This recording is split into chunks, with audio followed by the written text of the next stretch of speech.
Magandang araw. Narito pong muli ako upang magbahagi sa inyo ng isang istorya na siguradong kapupulutan ninyo ng aral.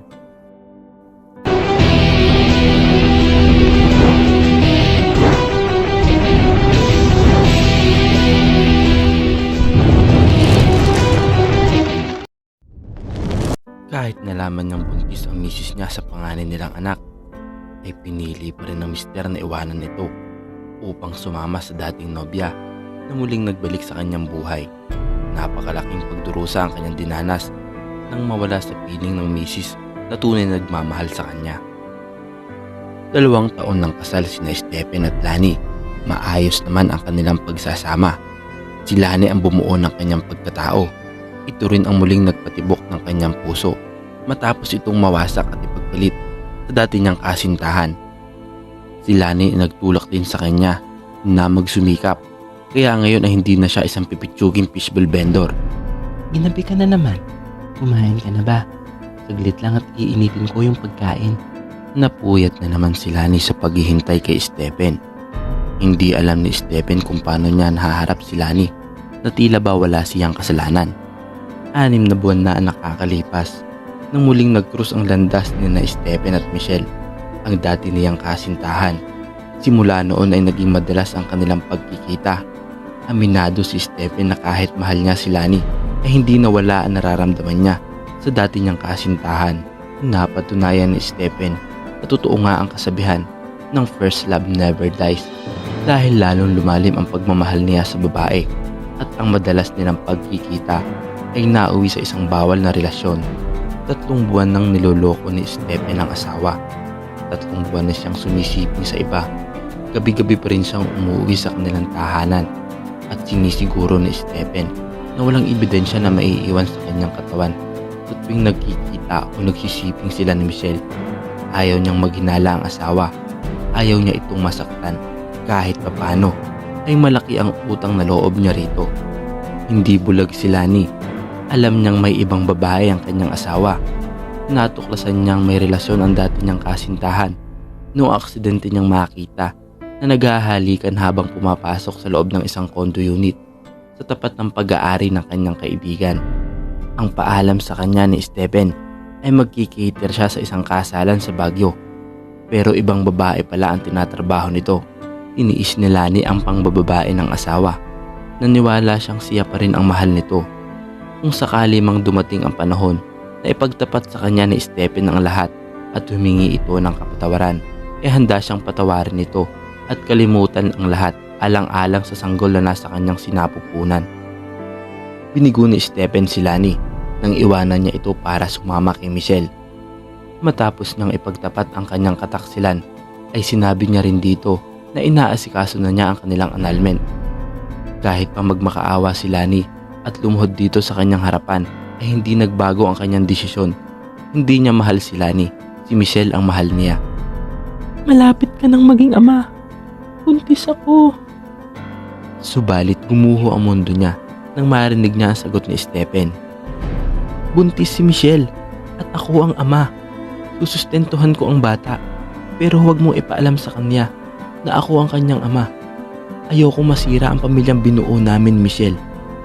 As soon as mag-grant na ang annulment natin, magpapakasal na kaming dalawa. Pinalaya ni Lani si Stephen. Hindi na siya nagabol. Ngayon na itutuon na lamang niya ang buo niyang atensyon sa kanyang anak. Siya ang tatayong tatay at nanay. Hindi na hahayaang maramdaman nito na may kulang at hindi nabuo ang kanilang pamilya. Nagkamali si Stephen sa kanyang mga naging desisyon na makipaghiwalay kay Lani. Ilang buwan pa lang na nagsasama sina Stephen at Michelle ay nagsimula na makaramdam ng pangungulila si Stephen. Palagi niyang hinahanap ang presensya at pag-aaruga ni Lani, pero mas pinairal na ang kanyang pride. Mas pinili niyang panindigan ang kanyang desisyon. Lalong nagsisi si Stephen nang matuklasan niyang niloloko lang pala siya ni Michelle. Matagal na pala itong kasal sa iba. Ang mas malala pa ay hindi siya ang ama ng anak nito. Pinagpalit ni Stephen ang kanyang asawa at anak para mabuhay sa isang kasinungalingan. Hinanap ni Stephen si Lani para humingi ng tawad. Nais niyang buuin muli ang kanilang pamilya. Gusto niyang bumawi sa kanyang mag-ina. Pero huli na ang lahat. nang matagpuan niya ito. Heto siya ngayon, nakatanga sa loob ng simbahan habang kasulukuyang ikakasal si Lani sa ibang lalaki. Kung dati, siya ay nagmamadali para mapawalang bisa ang kanilang kasal, ngayon ay nangangarap si Stephen na sana siya na lang ang lalaking nasa harap ng altar. Siya na lang sana ang lalaking pinapakasalan ni Lani.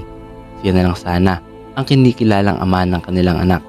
Ngunit hanggang pangarap na lang ang lahat, pangarap na kailanman ay hindi na matutupad. Bakas sa mukha ni Stephen ang pagsisisi at pagdurusa, subalit wala siyang magawa.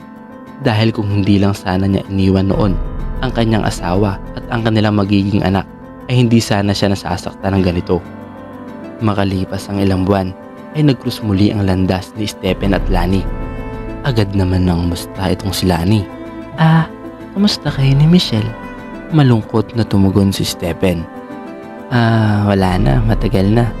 Kasi nalaman ko na may asawa pala yun. Kasi yung pinagbubuntis niya, hindi pala ako yung ama. Diba ang saklap lang. Iniwanan kita para lang sa walang kwentang babae. Siguro karma ko na rin yun. Agad namang tumugon si Lani. Wala yun.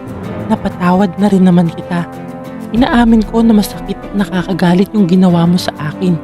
Pero mahirap ang mamuhay ng mapayapa kung puro galit ang aking paiiralin. Kaya mas pinili ko na patawarin ka. Napalitaan mo na rin naman siguro. Nakasal na ako.